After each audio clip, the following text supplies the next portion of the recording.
Hey, everybody, thanks so much for joining us here. I'm meteorologist Chris Bianchi, now joined by Assistant State Colorado climatologist Dr. Becky Bolinger for a bit more on the snowpack peak, which just took place, we believe. I'll have more on that in just a second, as well as the upcoming fire season, how that may be looking. And to emphasize, there is no such thing as fire season, especially anymore here in the state of Colorado, as we found out, unfortunately, the harsh way on December the 30th with the Marshall Fire. But with that in mind, of course, summer tends to be the peak for forest fires, particularly in the mountains, of course, here in Colorado. So we're going to get into a bit more detail on all of that here with Dr. Becky Bolinger. And Doctor, thanks so much for joining us here on what's been a very windy and dry stretch here in Colorado. Yes, definitely. Thanks, Chris. And I guess I want to start by asking you maybe a bit more on the good news side, which is snowpack should be just around peak. I believe the climatological date for that is April the 8th. I know that can vary. Where do we stand snowpack wise? Are we at our peak? And overall thoughts on snowpack at this point?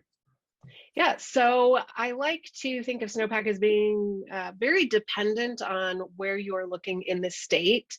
And so I'll start with areas that seem to be doing pretty well, and that's around the Gunnison Basin and the San Juan Mountains. They do, especially the San Juan Mountains, does look like it has peaked for the season and is well on its way to melting. And it did reach kind of near average for that peak, so that's good. There was a little bit above average snowpack in the Gunnison.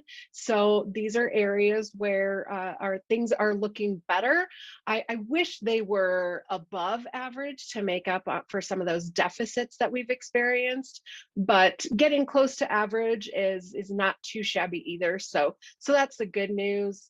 If we go a little bit north to the Yampa Basin and the mountains, kind of around Steamboat, they have been struggling. They have been our kind of worst performing basin in terms of snowpack lately.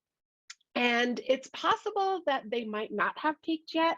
So we'll stay tuned up for that and hope that they get a few additional storms before they really start melting. If you look at those northern mountains, they do tend to peak a little bit later. So we would still expect that some of the mountains that feed into the Platte River have not peaked yet. And so hopefully we'll build up some more there as well.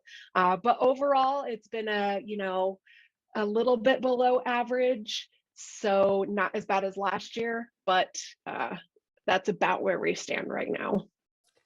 And I guess before we get into more detail on that, it's a little bit inverse of what we would typically see in a La Nina year, correct? Where normally it's northern mountains that tend to do a little better than the southern mountains. And I guess that goes to speak that ENSO thing that we often look for, it's not always exact, is it?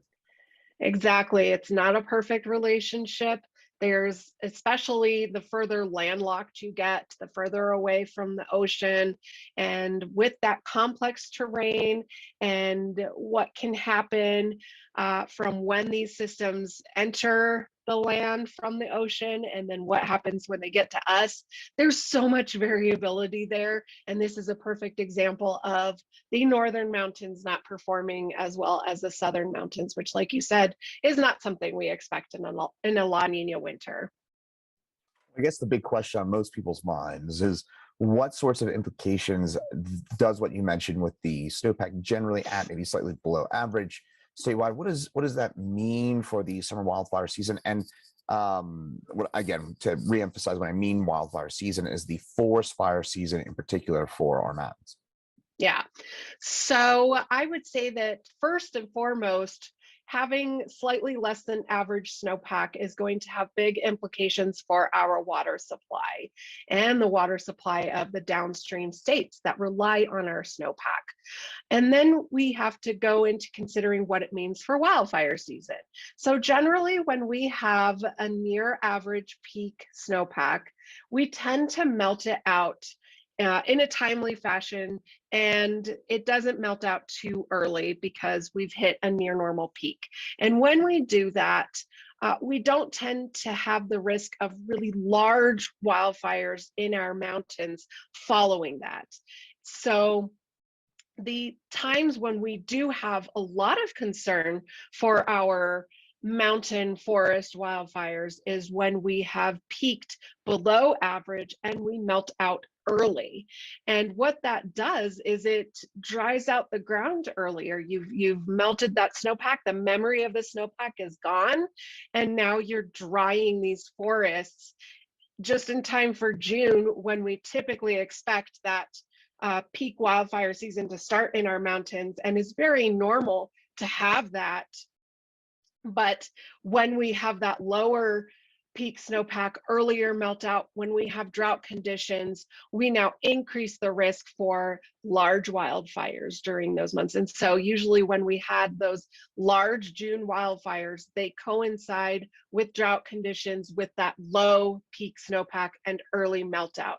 So the hope is that since we haven't really had an early peak, if we can melt the snow in a nice, consistent, and slower fashion, and continue to have storms that build up on that melting snowpack, then we would not have, we would have lower risk for a large wildfire season in the mountains.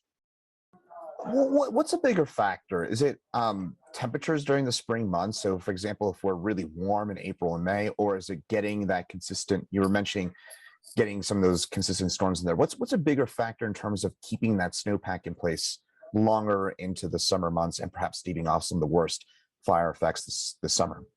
Yeah, that's a good question. And I think both can be equally important. When I think of temperatures, if you have really warm temperatures, that means you're not only losing the snowpack to melting, but you're also losing it to evaporation, which is worse because it means it's not staying in our system, we're losing it to the atmosphere.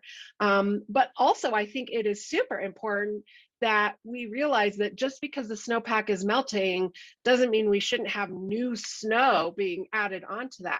And that really helps regulate that melting. So if you are not adding any new snow events in late April or May in the mountains on that melting snowpack, it will appear to be melting faster because you're not adding more snow to it as you melt out. Fascinating. And I kind of want to turn our attention a little bit more to the Front Range now in eastern Colorado, where it does seem like fire danger has been just about near daily. It's been a rough spring, as we know, with a lot of the fires. We even had one back on Tuesday near Las Animas that was quite large as well. La Junta, I should say, that was quite large as well. What is driving the consistent fire season, so to speak, here along the Eastern Plains? And do you see any signs of that getting any better or worse anytime soon? Yeah, so a good reminder to everyone is to know that April is our windiest month for most of Colorado east of the Rockies. And we probably are experiencing more windy days than we typically do in a regular April, or, you know, once we get through this April, we'll see if that's actually the case through investigation. But we know that we expect these warm, dry, windy days in April, and we know that that plays a role in that risk for wildfires on the plains. So these are things that are not new. This is a normal part of our April climatology on the Eastern Plains. That being said, this April could be just a little bit more active due to that we've had a larger number of windy days than we've had in recent Aprils, and we have drought on the Eastern Plains. And so when you have that drought and then you get a string of days where you're not getting any moisture and you have a lot of winds, and then the low relative humidity, obviously have all the perfect ingredients there for those fires to pop up. So this is not unprecedented in terms of what we've had in April's past. We were looking at, for example, April 2018 seemed to have quite a few fires on the Eastern Plains. And so it'll be interesting for future investigation to see, do we tend to get more fires when we have drought do we tend to have more fires when we have more windy days, and what does it all mean? And so I think it's something that we partially have to expect for this time of year, but also this might be a little bit more active than normal.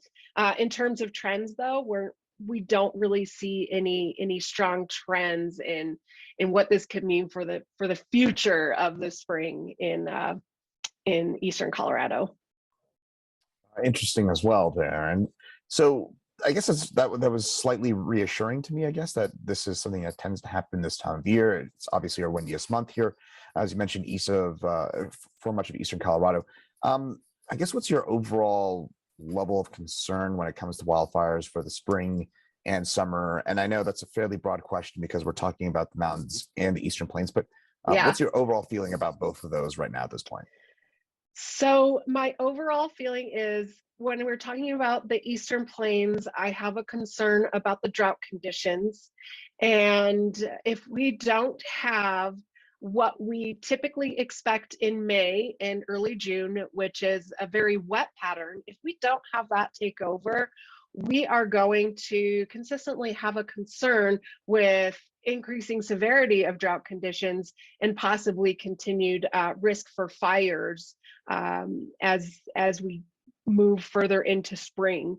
Transitioning over into the mountains, obviously my big concern is how long can we keep that snowpack around? The longer we can keep that snowpack around, the more confident I will feel that our June wildfire season, it won't be as bad as it could be.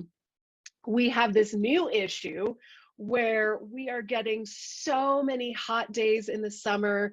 Our monsoon isn't as consistent as it used to be.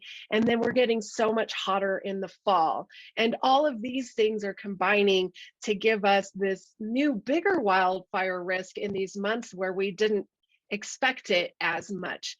And so those will be a concern or something that I will think about as we move through the summer.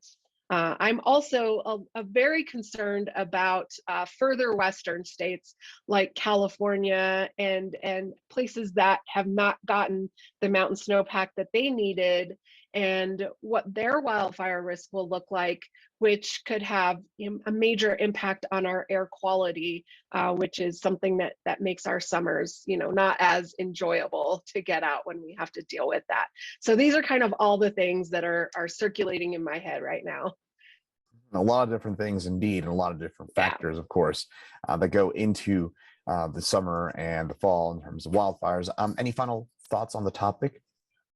Yeah, I would say, there's partially this thing about recency bias. And so when we're experiencing this April, we might feel like this is something we've never felt before because it's probably above average this April in terms of number of windy days and hearing fires reported. But we also have a little bit of an extra sensitivity given the devastating impacts we experienced with the Marshall Fire. And so I think people's concerns are valid. And I hope it is reassuring to know that this is something that's more normal for April, but it's understandable that people might have a higher level of concern this April compared to springs in the past. Absolutely, definitely a lot of that recency bias that you mentioned. A lot of people a bit more on edge with the Marshall Fire, firmly in mind. But Dr. Bolinger, I do appreciate your insight and your time here to give us some of that perspective on all things climate here in the state of Colorado. Dr. Becky Bolinger, the assistant state climatologist who works with Colorado State University. Thank you so much for your time here today. Thanks for having me.